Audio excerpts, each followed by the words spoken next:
महासभा सम्मेलन के सम्मानित अध्यक्ष, भारतीय जनता पार्टी प्रतापगढ़ के जिला अध्यक्ष आदरणीय आशीष श्रीवास्तव जी, मां विंध्यवासिनी धाम से पधारे मां बेल्हा देवी के इस प्रांगण के मुख्य अतिथि, उत्तर प्रदेश विधानमंडल उच्च सदन विधान परिषद के सदस्य माननीय डॉक्टर राजेंद्र प्रसाद निर्मल जी, आदरणीय लोकप्रिय सदर विधायक माननीय राजेंद्र मौर्य जी, पूर्व जिला अध्यक्षगण आदरणीय के सिंह जी, आदरणीय देवानंद त्रिपाठी जी, आदरणीय हरिओम जी, मेरे मित्र भारतीय जनता पार्टी के राष्ट्रीय पैनलिस्ट प्रवक्ता आदरणीय राकेश सिंह जी, राय साहब सिंह जी, राजेश सिंह जी, यहाँ पर उपस्थित हमारे व्यापारी बंधु आदरणीय लखन बाबा, राजेंद्र केशरवानी जी, महिला मोर्चा की अध्यक्ष रुचि केशरवानी जी, किसान मोर्चा की अध्यक्ष आदरणीय विजय जी।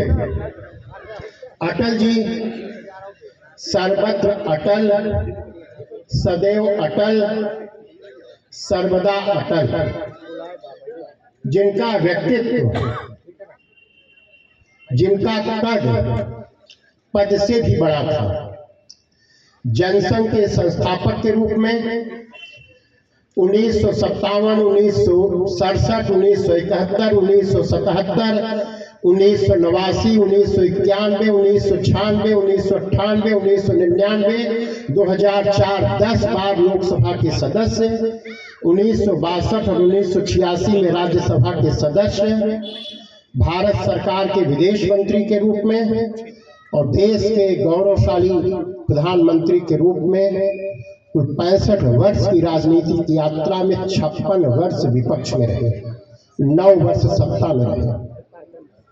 1957 में पहली बार लोकसभा के लिए चुने गए तो 4 सितंबर 1957 को उन्होंने विनियोग विधेयक की चर्चा करते हुए तत्कालीन सरकार प्रधानमंत्री से उन्होंने अनुच्छेद 370 को संविधान से हटाने की मांग की। 1962 तीसरी लोकसभा में चुनाव लोकसभा से बदलापुर से नहीं जीत पाए, लेकिन संसद में उनकी आवश्यकता थी। संगठन ने 1962 उन्हें राज्यसभा से सदन में भेजा और तत्कालीन सभापति उपराष्ट्रपति डॉक्टर राधाकृष्णन ने उन्हें राज्यसभा की प्रथम पंक्ति अग्रिम पंक्ति में बैठने की सीट दी थी। यह था माननीय अटल बिहारी वाजपेयी जी का कद। 1964 में जनसंघ के अधिवेशन में यह प्रस्ताव पास किया गया, जैसे चाणक्य ने कहा था कि शस्त्रेण रक्षति देश राष्ट्र, परमाणु बम का परीक्षण भारत को करना चाहिए।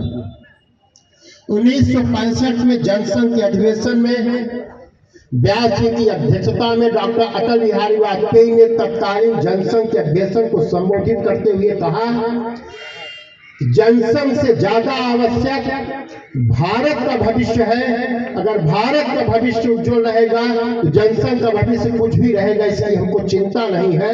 यह था माननीय अटल बिहारी वाजपेयी के लिए इंडिया फर्स्ट, भारत प्रथम। 1967 में माननीय अटल बिहारी वाजपेयी जी पुनः लोकसभा में पहुंचते हैं और भारत की विदेश नीति पर कड़ा प्रहार करते हैं। फिर 1971 में लोकसभा में पहुंचते हैं, 75 में आपातकाल लगता है, 71 में प्रचंड बहुमत से इंदिरा जी सत्ता में गई थी। उन्होंने पेट्रोल का दाम बढ़ाया और इंदिरा जी बग्घी से गई लोकसभा में, अटल जी बैलगाड़ी से गए। सांसदों ने लोकसभा में कहा कि माननीय अटल जी ने तो नहले पे दहला चला है। अटल जी ने कहा मैंने नहले पे दहला नहीं चला है, बेगम पर बादशाह का पत्ता चला है। यह था माननीय अटल बिहारी वाजपेयी जी की हाजिर जवाबी। 77 में लोकसभा का चुनाव होता है, प्रचंड बहुमत से जनता पार्टी सत्ता में आती है, कांग्रेस का सफाया होता है। माननीय मोरारजी देसाई के प्रतिनिधि में माननीय अटल जी विदेश मंत्री बनते हैं। विदेश मंत्री के रूप में आजाद भारत के पहले व्यक्ति थे जिन्होंने संयुक्त राष्ट्र संघ की महासभा में राष्ट्रभाषा हिंदी में भाषण दे करके राष्ट्रभाषा हिंदी के परचम को पूरी दुनिया के सामने लहराया था। और आज इसी का परिणाम है कि अटल जी की विरासत को माननीय नरेंद्र मोदी जी अगर अटल जी ने राष्ट्रसंघ में संधि का परचम लहराया था तो आज दक्षिणी ध्रुव पर भारत का तिरंगा आसमान में लहरा रहा है। यह था माननीय नरेंद्र मोदी जी की उपलब्धियां माननीय अटल जी की विरासत को आगे बढ़ाते हुए। दोहरी सदस्यता के नाम पे जनता पार्टी टूटी। 6 अप्रैल 1980 को भारतीय जनता पार्टी की स्थापना होती है। अरब सागर के तट पे माननीय अटल जी ने कहा था कि भारतीय जनता पार्टी राजनीति में, राजनीतिक दलों में, राजनेताओं में विश्वसनीयता की राजनीति करेगी। पद, प्रतिष्ठा और पैसा के लिए पागल होने की जगह नहीं है। अंधेरा छटेगा, सूरज निकलेगा, कमल खिलेगा। और आज 2014 में उनकी वाणी सत्य हुई। जब अंधेरा छटा, सूरज निकला, कार्यकर्ता जुटा और कमल खिला। माननीय नरेंद्र मोदी जी आजाद भारत के लगातार तीसरी बार प्रधानमंत्री बने। 1984 में हम 2 सीट पाए थे। ग्वालियर से माननीय अटल जी चुनाव हार गए। हारने के बाद जब दिल्ली एयरपोर्ट में माननीय अटल जी उतरे तो दिल्ली के पत्रकारों ने उनको घेर लिया। कहा आप अपने भाषण में बड़ी लंबी लंबी बात करते थे, परिणाम क्या है, आप 2 सीट पर सिमट गए। संत की वाणी ने, देश प्रथम की वाणी ने, मां सरस्वती के वरदूत ने कहा कि राजीव जी और कांग्रेस को जितना ऊपर जाना था जा चुके हैं, जितना नीचे मुझको गिरना था हम गिर चुके हैं। आने वाले दिनों में बारी हमारी है। भारतीय जनता पार्टी ऊपर उठेगी, कांग्रेस नीचे गिरेगी। 16 मई 2014 का परिणाम आपके सामने है। मई 1996 में माननीय अटल जी भारत के प्रधानमंत्री बने और आकाशवाणी से उन्होंने प्रसारण में कहा था, प्रभु हमें इतनी ऊंचाई मत देना कि गैरों के हम गले न लगा सके।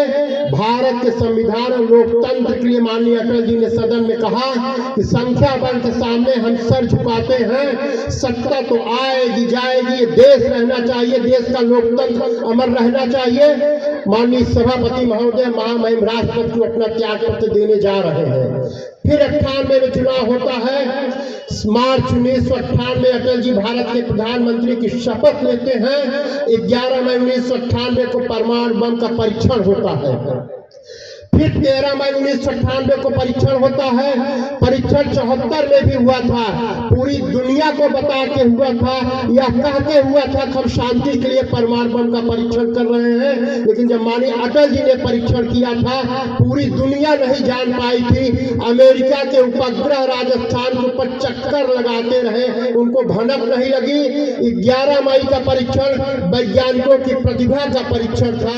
13 मई का परीक्षण अटल की दृढ़ इच्छा शक्ति का परीक्षण था। चाहे जितना प्रतिबंध लगाइए, भारत किसी के सामने झुकने वाला नहीं है। भारत मां का जयकारा करके परमाणु बम का परीक्षण किए। फिर 1999 में सत्ता में आए।